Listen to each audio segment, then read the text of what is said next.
नमस्कार दोस्तों, आपका फिर से स्वागत है हमारे YouTube channel Alisa success point पर।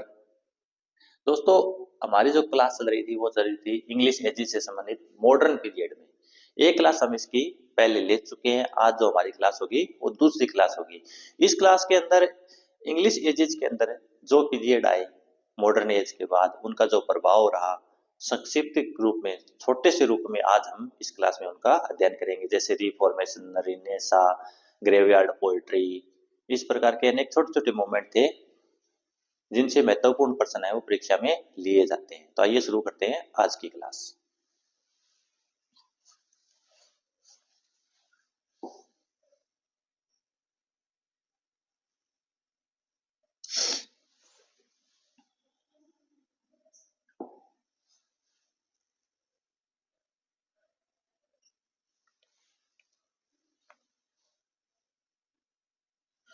हाँ तो दोस्तों देखिए,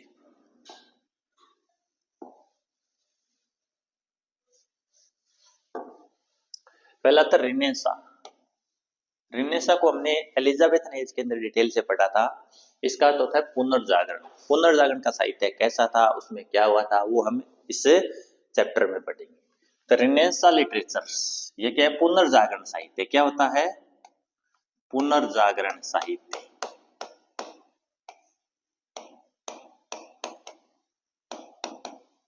पुनर्जागरण साहित्य। रेफर्स, रेफर्स में से इंगित करता है, संबंधित है। ठीक है, यहाँ पे कह सकते हैं संबंधित है।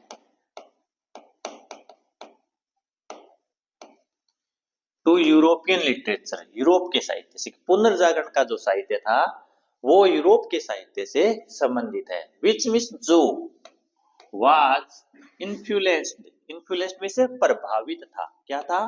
प्रभावित था। इन्फ्लुएंस्ड का अर्थ होता है प्रभावित। वाज मीन्स था। बाय द इंटेलेक्चुअल, इंटेलेक्चुअल क्या होता है? बौद्धिक। क्या होता है? बौद्धिक। एंड कल्चरल, कल्चरल सांस्कृतिक।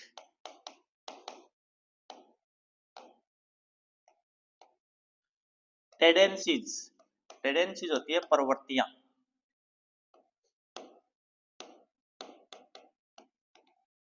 प्रवृत्तियां एसोसिएटेड, जो संबंधित थी विद द रिनेसा, पुनर्जागरण काल में। कि यूरोपियन साहित्य, पुनर्जागरण का जो साहित्य है वो यूरोपियन साहित्य की तरफ है, यूरोपियन साहित्य की तरफ इशारा करता है, उससे संबंधित है जो रिनेसा काल में हुए विभिन्न सांस्कृतिक एवं बौद्धिक प्रवृत्तियों से संबंधित थी। उसके अंदर उस उन्हीं प्रवृत्तियों को दोहराया गया था जो रिनेसा काल में हुई थी। The literature of this renaissance was written within the general movement of the Renaissance which arose in 14th century Italy and continued until the 17th century.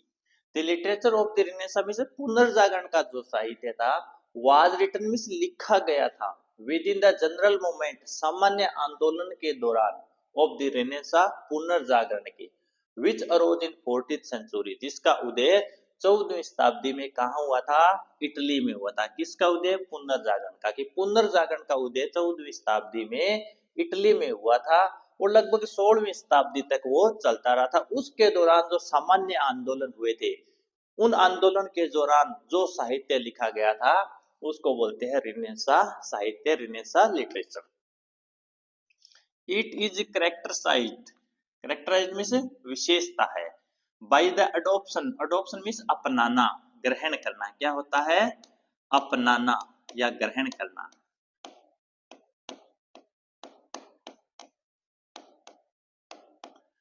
अपनाना या ग्रहण करना।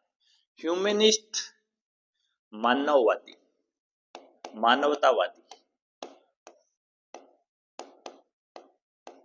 फिलोसफी क्या होता है? दर्शन। क्या होता है? दर्शन। कि इस आंदोलन के दौरान रेनेसा के अंदर जो मुख्य विशेषता थी उसमें ये थी कि मानवतावादी दृष्टिकोण को इसने अपनाया था। इसमें मानव की गरिमा पर अधिक जोर दिया था। द रिकवरी, रिकवरी में से पुनर्भरण of the classical literature, classical साहित्य की, ऑफ एंटिक्विटी, एंटिक्विटी मीन्स पुरातन, प्राचीन, and benefited from the separate of printing in the later part of the 15th century. कि इस आंदोलन की मुख्य विशेषता क्या थी कि इसमें मानवतावादी दृष्टिकोण को अपनाया गया था, प्राचीन साहित्य का जो क्लासिकल रूप था उसकी पुनर्प्राप्ति थी, रिकवरी मीन्स पुनर्प्राप्ति कह सकते हैं, ठीक है, पुनर्भरण या पुनर्प्राप्ति, कि उसके दौरान जो मानवतावादी दृष्टिकोण या इसकी जो शास्त्रीय रूप जो खत्म हो गया था, समाप्त हो गया था, उसकी पुनर्प्राप्ति थी। और इसके साथ साथ 15वीं शताब्दी के उत्तरार्ध में प्रिंटिंग प्रेस की स्थापना हो गई थी। प्रिंटिंग यानी छपने की मुद्रा, प्रिंटिंग या फिर क्या कहते हैं मुद्रण, कि मुद्रण का कार्य शुरू हुआ था। ये इसकी मुख्य विशेषता थी, मुद्रण कार्य। उसको पूरे यूरोप में फैलाया गया था रिनेसां के द्वारा। For the writers of the Renaissance, Greek Roman inspiration was shown both in the themes of their writings and in the literary form they used. For the writers, जहां तक लेखकों की बात है, किन लेखकों की, जो रिनेसां काल के लेखक थे, उनकी क्या थी कि उन्होंने ग्रीक रोमन जो लेखक थे उनके लिए जो प्रेरणा थी वो थी इंस्पायरेशन, प्रेरणा। क्या होती है? प्रेरणा। कि रिनेसां के जो लेखक थे उनके लिए प्रेरणा के स्रोत थे वो ग्रीक रोमन राइटर थे। वाज शोन, वो देखी जा सकती है, बोथ इन द थीम्स में से विषय वस्तु, कि इन लेखकों की जो विषय वस्तु थी लेखन की उसमें, एंड लिटरेरी फॉर्म्स, साहित्यिक रूप,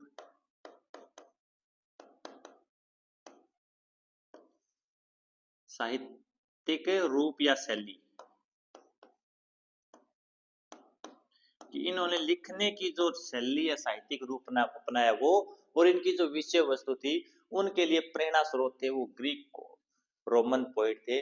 उनसे उन्होंने प्रेरणा लेकर के इन राइटरों ने अपना लेखन का कार्य किया था, किन्होंने, जो रिनेसां पीरियड के राइटर थे। ठीक है, नेक्स्ट देखिए,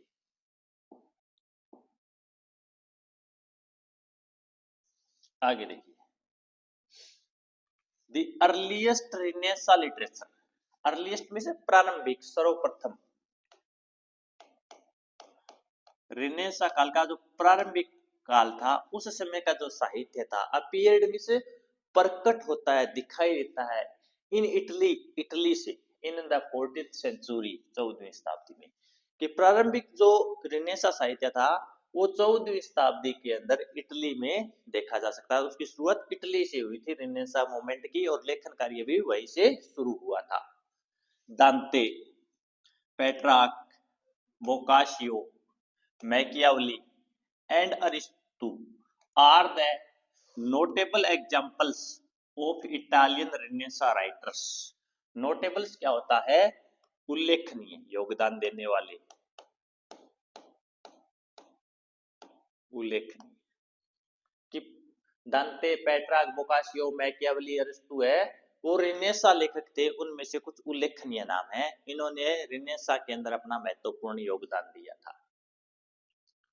फ्रॉम इटली, इटली से, द इन्फ्लुएंस, इन्फ्लुएंस मीन्स प्रभाव, क्या होता है? प्रभाव, ऑफ द रिनेसां, पुनर्जागरण का, सेपरेट मीन्स प्रचार, फैला, एट डिफरेंट टाइम्स, अलग अलग समय पर, टू द अदर कंट्रीज, दूसरे देशों के अंदर, कि इटली से ही अलग अलग समय पर दूसरे देशों के अंदर रिनेसां का प्रभाव फैला, उसका प्रचार प्रसार हुआ। एंड कंटिन्यूड, जारी रहा, टू सेपरेट, फैलना, अराउंड यूरोप, यूरोप के अंदर, थ्रू द 17th सेंचुरी, 17वीं शताब्दी में, और 17वीं शताब्दी में भी यूरोप के अलग अलग देशों में इसने अपना प्रचार प्रसार जारी रखा, उसका प्रभाव है वो बढ़ता गया। ये आंदोलन था रिनेसां का, ये फलता फूलता गया। In northern Europe, northern Europe में से उत्तरी यूरोप के अंदर, द स्कॉलरी राइटिंग्स, स्कॉलरी में से विद्वत्तापूर्ण, विद्वत्ता पूर्ण, क्या होता है?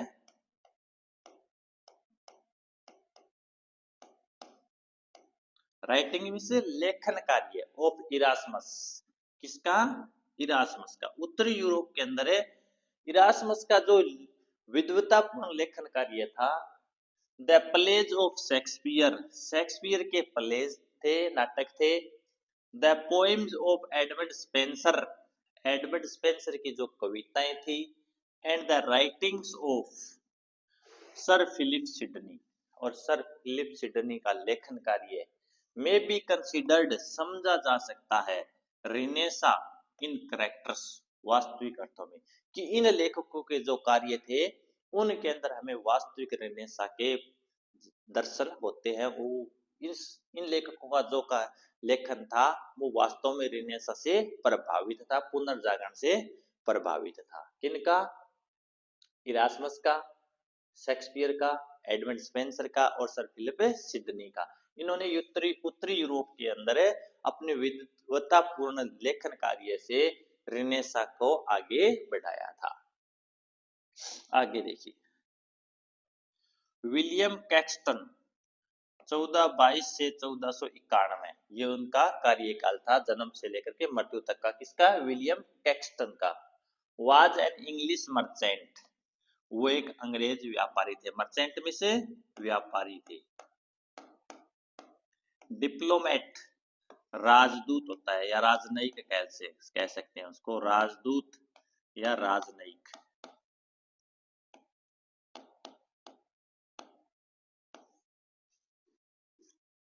राइटर, लेखक भी था, बहुप्रतिभाशाली व्यक्ति था। एंड प्रिंटर, प्रिंटर में से मुद्रण का कार्य करने वाला।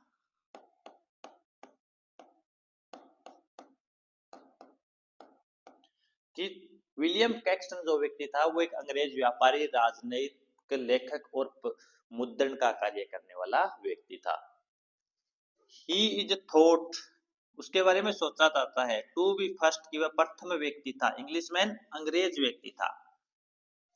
टू इंट्रोड्यूस, इंट्रोड्यूस में से प्रस्तुत करना।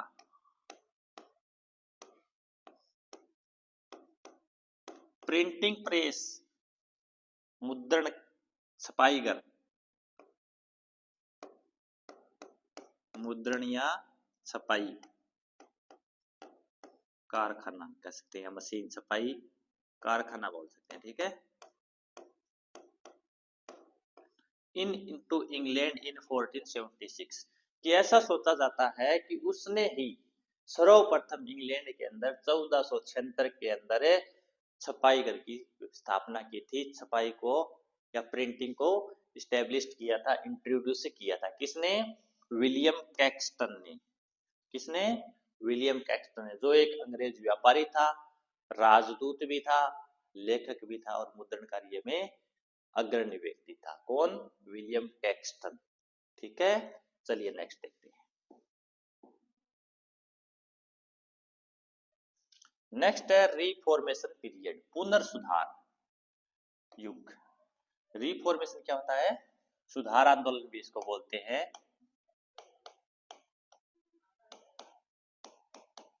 या पुनर्सुधार बोल सकते हैं, ठीक है। The Protestant reformation was a movement initiated by Martin Luther, John Calvin and other early Protestants. The Protestant Reformation means धर्म सुधार आंदोलन। ये प्रोटेस्टेंट कैथोलिक धर्म के विरोधी थे, तो इसको बोलते हैं धर्म सुधार आंदोलन। क्या बोल सकते हैं? धर्म सुधार। सुधार किस में किया गया था? धर्म के अंदर किया गया था। उस समय इटली के इंग्लैंड के अंदर चर्च की जो अत्याचार था वो धर्म के ऊपर बहुत अधिक बढ़ गया था। चर्च का हस्तक्षेप ज्यादा हो गया था, इसलिए धर्म को स्वतंत्र रूप से अलग करने के लिए मार्टिन लूथर, जॉन कैल्विन और दूसरे कुछ सुधारवादी व्यक्ति थे, उनके द्वारा इस आंदोलन का सूत्रपात किया गया, इनिशिएटेड में से शुरू किया गया। किसके द्वारा? मार्टिन लूथर इनका मुख्य व्यक्ति था। The real foundation of Reformation was led by Martin Luther in 1517 कि वास्तविक जो धर्म सुधार आंदोलन था उसकी जो नींव थी, उसकी जो आधारशिला थी, रियल फाउंडेशन मींस वास्तविक आधारशिला, क्या कह सकते हैं, वास्तविक आधारशिला,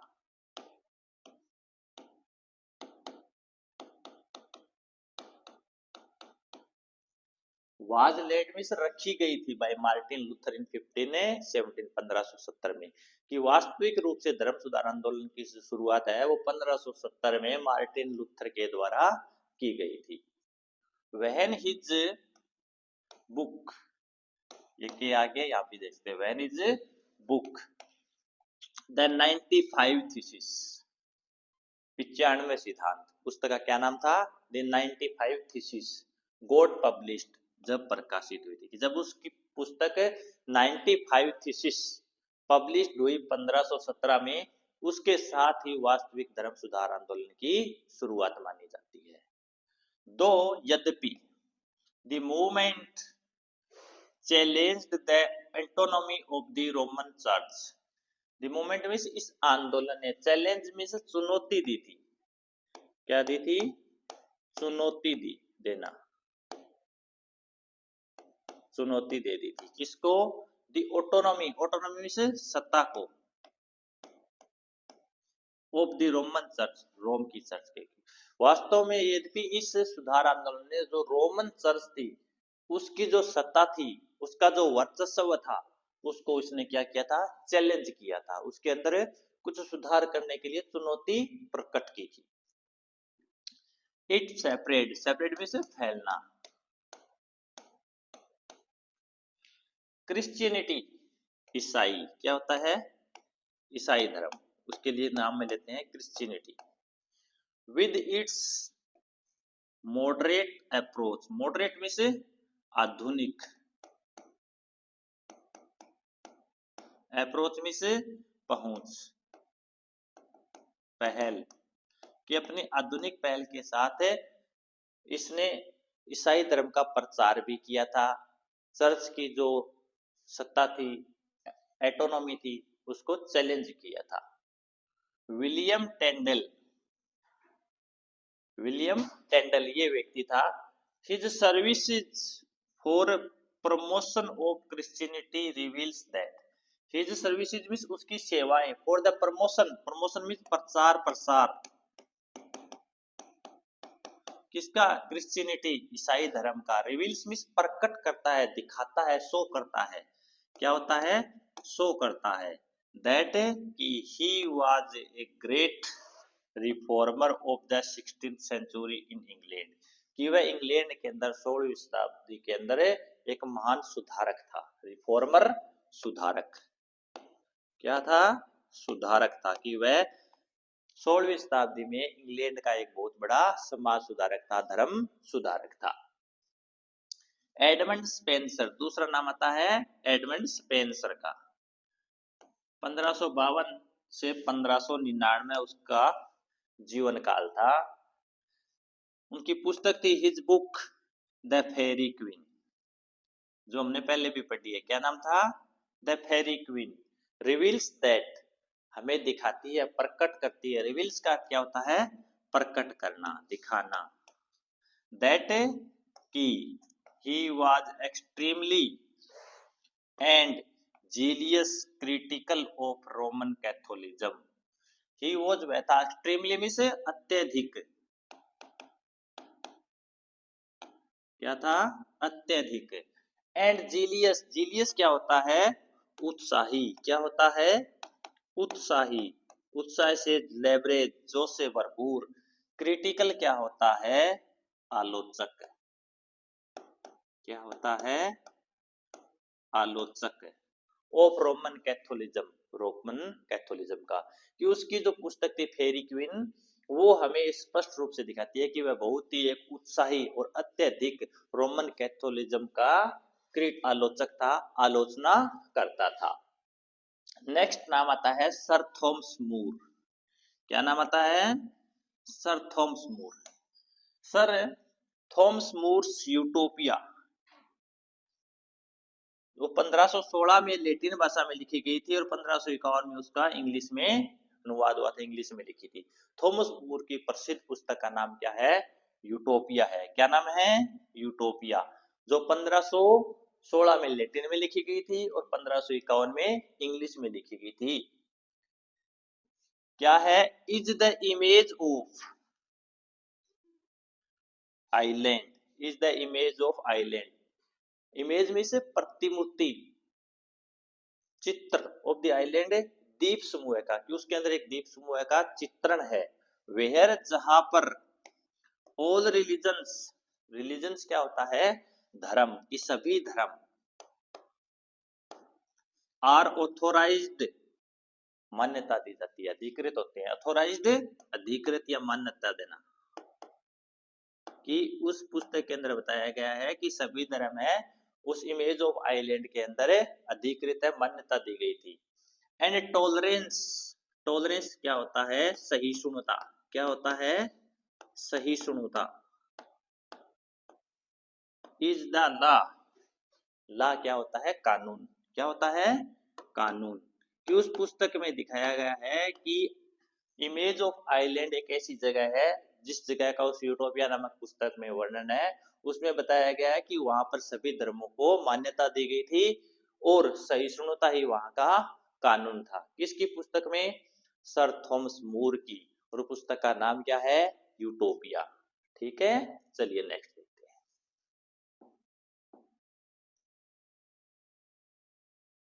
हाँ, देखिए आगे नेक्स्ट आता है ब्लूम्सबरी ग्रुप। ब्लूम्सबरी ग्रुप, ये क्या ग्रुप था? इसके अंदर क्या विशेषताएं थी वो देखिए। ब्लूम्सबरी ग्रुप और ब्लूम्सबरी सेट, कि ब्लूम्सबरी का ग्रुप एक समूह था या फिर एक सेट कह सकते हैं, सेट था। वाज था, एन इन्फ्लुएंट मींस प्रभावशाली। क्या होता है? प्रभावशाली। ग्रुप में से समूह था। क्या था? समूह था। किसका? एसोसिएटेड, संबंधित, इंग्लिश राइटर्स, अंग्रेजी लेखकों का, इंटेलेक्चुअल्स, विद्वानों का, फिलोसफर्स, दार्शनिक। क्या होते हैं? दार्शनिक। एंड आर्टिस्ट, और कलाकार। क्या होते हैं? कलाकार।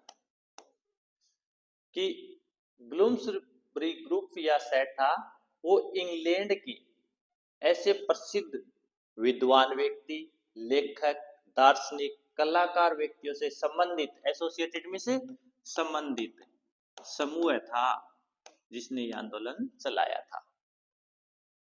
The best known members are, best known means जाने माने जो इसके सदस्य थे वो थे वर्जीनिया वुल्फ। क्या नाम था? Virginia Woolf, John Maynard Keynes, John Maynard Keynes, EM. Forster and Lytton Strachey. ये इस ग्रुप के प्रसिद्ध व्यक्ति थे जिन्होंने ब्लूम्सबरी ग्रुप को चलाया था। देयर वर्क्स, देयर मीन्स उनके, वर्क्स मीन्स लेखन कार्य। देयर वर्क्स, वर्क्स क्या होता है? कार्य। एंड आउटलुक, आउटलुक क्या होता है? दृष्टिकोण। क्या होता है? दृष्टिकोण।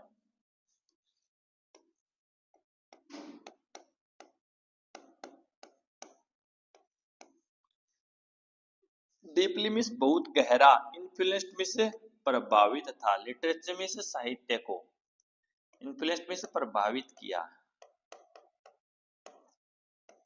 लिटरेचर साहित्य, एस्थेटिक्स सौंदर्यवाद। क्या होता है? सौंदर्यवाद।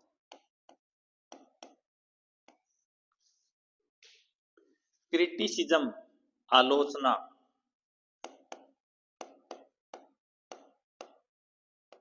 आलोचनावाद भी बोल सकते हैं। ठीक है। एंड इकोनॉमिक्स, अर्थव्यवस्था। क्या होती है? अर्थव्यवस्था। एज वेल एज, इसके साथ साथ, मॉडर्न, यहाँ पे लिखा है मॉडर्न, आधुनिक। क्या होता है? आधुनिक एटीट्यूड दृष्टिकोण भी होता है, ठीक है, दृष्टिकोण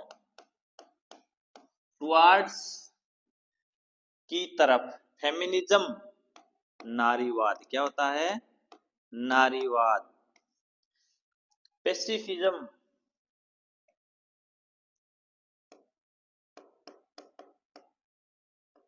शांतिवाद, एंड सेक्सुअलिटी कामुकता। कि इन राइटरों ने के जो कार्य थे उनके अंदर उनका जो न केवल साहित्य, सौंदर्य, आलोचनावाद, ठीक है, इनके ऊपर गहरा प्रभाव डाला, इनका जो दृष्टिकोण था उनके प्रति गहरा दृष्टिकोण इनके खिलाफ ही नहीं था, बल्कि आधुनिक दृष्टिकोण भी उन्होंने प्रस्तुत किया था। किसके खिलाफ है, शांतिवाद, नारीवाद, कामुकता, और वहां की जो अर्थव्यवस्था थी इसके प्रति उनके जो विचार थे वो बहुत ही प्रभावशाली थे, इनका दृष्टिकोण है वो बहुत दिखे गहरा था। किनका, ब्लूम्सबरी ग्रुप का। कौन कौन इसके मेंबर थे, well known, Virginia Woolf, John Maynard Keynes, E M. Forster, Lytton Strachey etcetera. इन्होंने ये एक ग्रुप चलाया था, और ये ग्रुप किन व्यक्तियों का था, विद्वान व्यक्तियों का, लेखकों का, कलाकारों का, दार्शनिकों का ग्रुप था। और इनके जो विचार थे वो इंग्लैंड के उस समय की जो अर्थव्यवस्था थी, नारीवाद था, कामुकता थी, पेशेवर था, इसके अलावा साहित्य, सौंदर्य, आलोचनावाद पर इन्होंने गहरा प्रभाव डाला था। ठीक है, नेक्स्ट देखिए,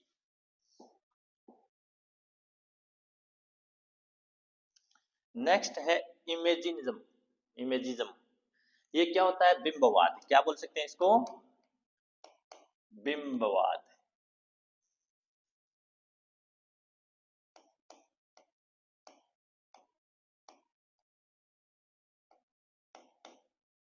दूसरी वाला बोलते तो प्रतीकात्मकता या प्रतीकावाद, प्रतीकों का प्रयोग हुआ था, उसको बोलते हैं इमेजिनिज्म या बिंबवाद।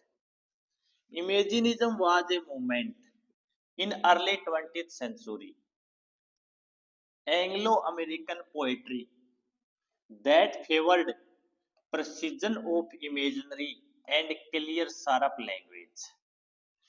कि बिंबवाद एक ऐसा आंदोलन था जो 20वीं शताब्दी के शुरुआत के अंदर एंग्लो अमेरिकन कविता के अंदर हमें को देखने को मिला था, जिसने पक्ष लिया था, फेवर्ड में से पक्ष लिया था, किसका, पक्ष लेना, precision of imaginary। इमेजनरी होती है काल्पनिकता, क्या होती है, काल्पनिकता,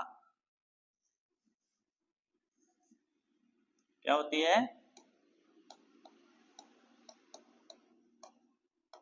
काल्पनिकता। प्रिसीजन में से उचित प्रयोग,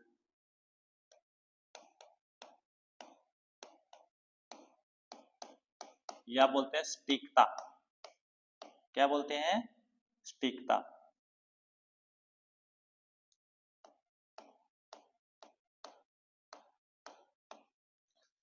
क्लियर स्पष्ट, शार्प तेज या तीखी, लैंग्वेज भाषा। कि 20वीं शताब्दी के शुरुआत में एंग्लो अमेरिकन जो पोइट्री थी उसके अंदर शार्प स्पष्ट तेज भाषा का प्रयोग और काल्पनिकता की सटीकता का पक्ष लिया था। किस आंदोलन ने, इमेजिनिज्म ने, प्रतीकवाद ने, बिंबवाद ने।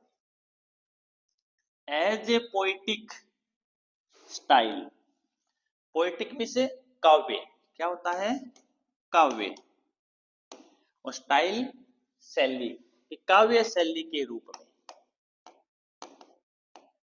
इट गेव, इसने दिए थे, मॉडर्निज्म आधुनिकतावाद, it's start in the early 20th century। कि काव्य शैली के रूप में इसने 20वीं शताब्दी में आधुनिकतावाद की शुरुआत की, इसको स्टार्ट किया था, किसको, मॉडर्निज्म को। ठीक है, एंड और इज कंसिडर्ड, इसको समझा जाता है, to be the first organize modernist literary movement in the English language. Considered में से समझा जाता है, क्या होता है, समझा जाता है।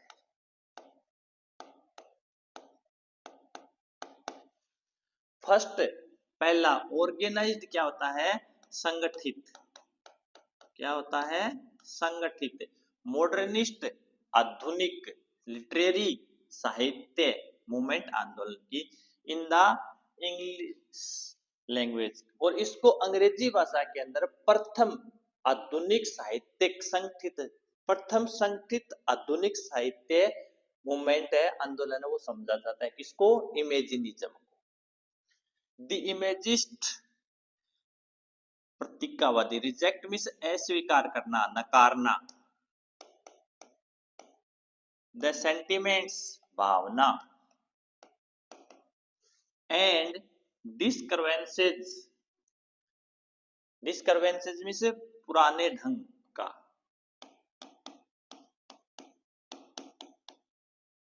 पुराने ढंग का जो तौर तरीके थे उनको और भावनाओं को इन्होंने नकार दिया था। किसने? प्रतीकात्मकवादियों ने, बिंबवादियों ने उनको नकार दिया था। टाइपिकल ऑफ मंच रोमांटिक एंड विक्टोरियन पोएट्री। जैसा कि विक्टोरियन काल की जो कविताएं थी, रोमांटिक पीरियड की जो कविताएं थी, उसके अंदर जो पुराने ढंग का ढोल ढांचा चला आ रहा था, उसके अंदर जो भावनाएं थी, उनको इमेजिनिस्ट ने नकार दिया था, रिजेक्ट कर दिया था। इन कॉन्ट्रास्ट, कॉन्ट्रास्ट मीन्स विपरीत, इसके विपरीत उन्होंने क्या किया?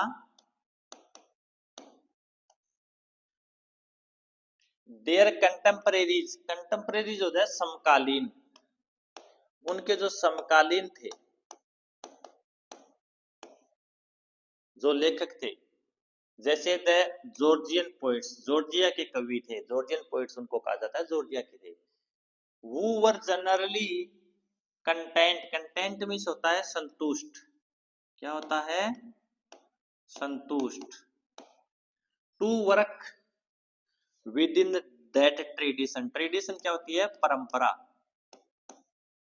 कि उन इसके विपरीत जो उनके समकालीन जॉर्जिया के कवि थे, जो उसी पुरानी परंपरा के अंतर्गत अपना लेखन कार्य करके संतुष्ट थे, उनको उन्होंने नकार दिया था कि नहीं, अब आधुनिक काल में जो विक्टोरियन और रोमांटिक काल की जो सेंटिमेंट्स हैं, जो पुरानपंथी तरीके से लिखे जा रहे हैं, उनको अब स्वीकार नहीं किया जाएगा, उनको उन्होंने रिजेक्ट कर दिया। इन कॉन्ट्रास्ट, इसके विरोध में, इसके विरोध में इमेजिनिज्म कॉल्ड फॉर, कॉल्ड फॉर का अर्थ होता है आह्वान किया। क्या होता है? आह्वान किया, पुकार उठाई। टू रिटर्न, वापिस लौटना, रिटर्न में से लौटना, वापिस लौटना। टू वॉट, उसकी तरफ, वर सीन, जो देखा जाता था, एज मोर क्लासिकल वैल्यूज, जिसमें अधिक शास्त्रीय महत्व के विषयों, शास्त्रीय मूल्य हो। सच एज, जैसा कि directness of presentation, direct of presentation क्या होता है? प्रस्तुति का प्रत्यक्षीकरण। क्या होता है? प्रस्तुति का प्रत्यक्षीकरण।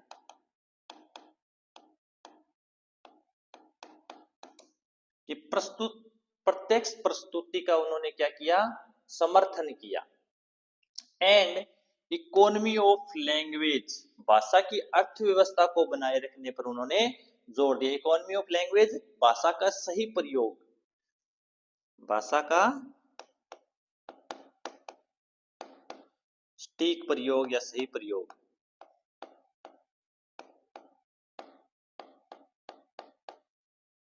एज वेल एज, इसके साथ साथ, ए विलिंगनेस, तत्परता,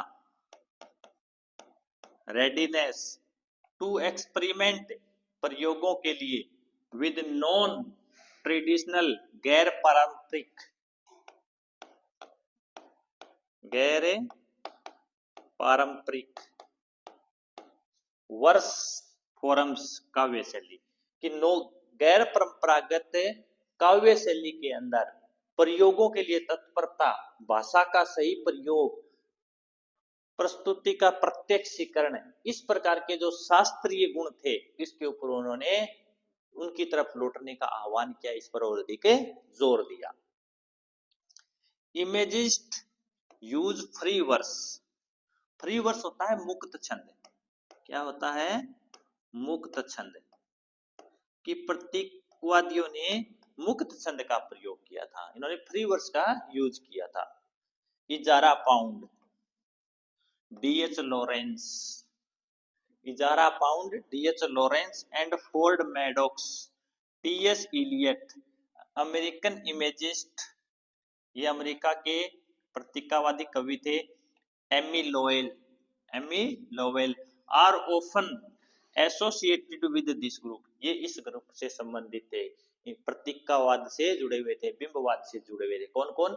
इजारा Pound, DH Lawrence, Ford Madox, TS Eliot और अमेरिका के प्रसिद्ध प्रतिबिंबवादी कवि एमी लोवेल, ये इस आंदोलन से जुड़े हुए थे, प्रसिद्ध प्रतीकावादी कवि थे। इन्होंने प्रतीक का ज्यादा प्रयोग किया था, भाषा का सटीक प्रयोग किया था, प्रस्तुति का प्रत्यक्षीकरण किया था और इन्होंने मुक्त छंद का प्रयोग किया था, फ्री वर्स का प्रयोग किया था। ठीक है, चलिए नेक्स्ट देखते हैं। हाँ, नेक्स्ट है the graveyard poets, the graveyard poets. Graveyard का अर्थ होता है कब्रिस्तान। क्या होता है? कब्रिस्तान। की कब्रिस्तान के बारे में लिखने वाले कवि जिन्होंने शोक गीत लिखे थे, उनका कैसा ग्रुप था? The graveyard poets also termed churchyard poets, कि ग्रेवयार्ड पोइट्स को चर्चयार्ड पोइट भी कहा जाता है, चर्च के कवि भी कहा जाता है, कब्रिस्तान के कवियों को चर्च के कवि भी कहा जाता है। Were a number of pre romantic English poets of the 18th century, कि ये जो कवि थे वो 18वीं शताब्दी के रोमांटिक पीरियड के पहले के कवि थे। रोमांटिक का जो एज शुरू हुई थी 1798 से लेकर के 1838 तक, उससे पहले के जो असंख्य कवि थे 18वीं शताब्दी के, उनमें से कुछ कवि है वो ग्रेवयार्ड पोइट्स पे कहे जाते हैं। कैरेक्टराइज्ड, इनकी विशेषता थी by their gloomy meditations on morality. Morality means नश्वरता। क्या होती है? नश्वरता।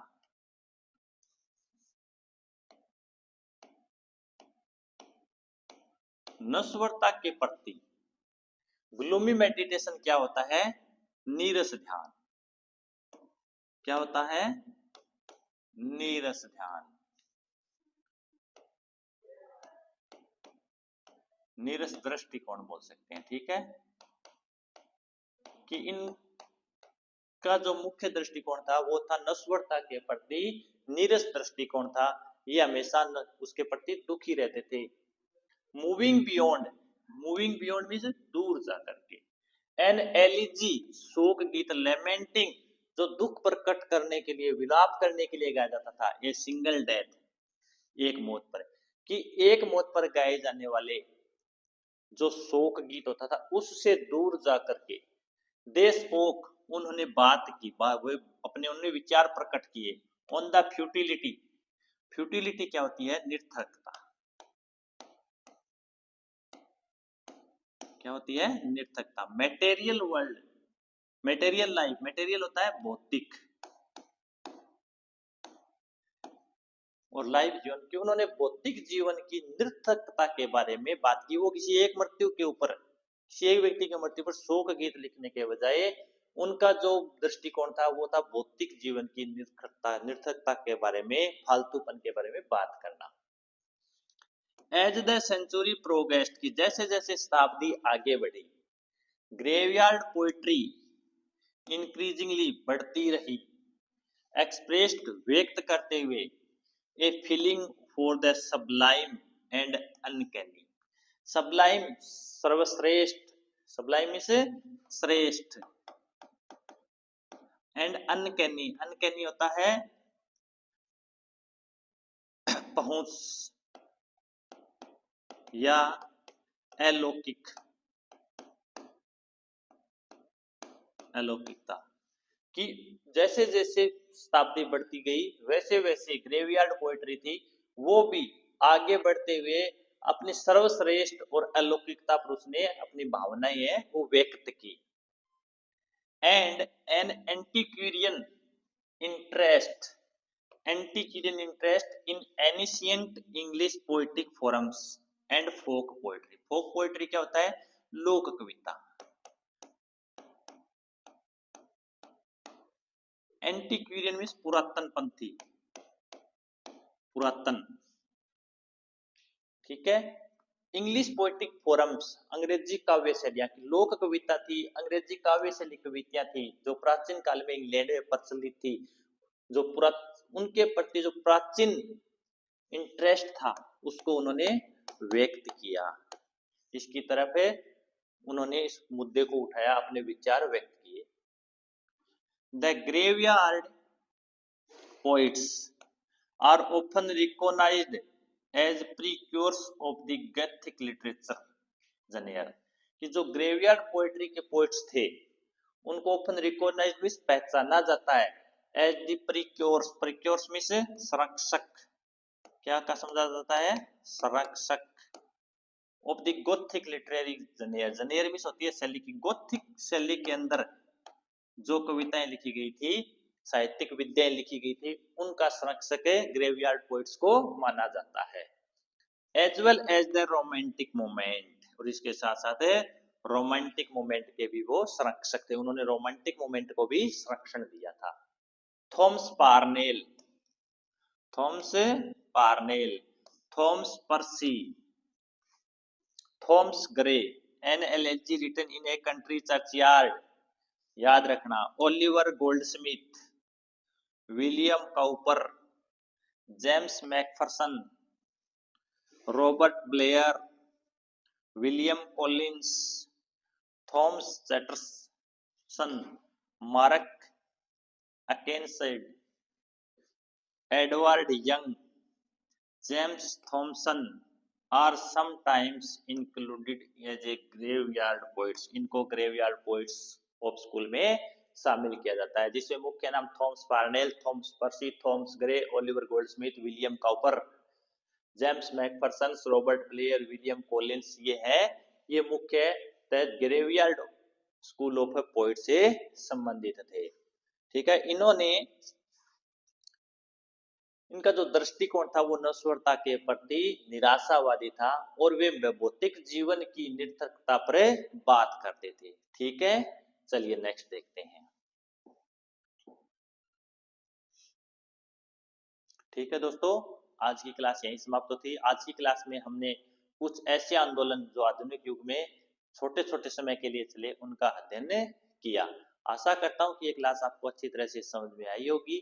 आप हमारे साथ इसी तरह से जुड़ते रहिए, ज्यादा से ज्यादा चैनल को सब्सक्राइब कीजिए, लाइक कीजिए और कमेंट जरूर कीजिए। तो मिलते हैं अगली क्लास में, धन्यवाद।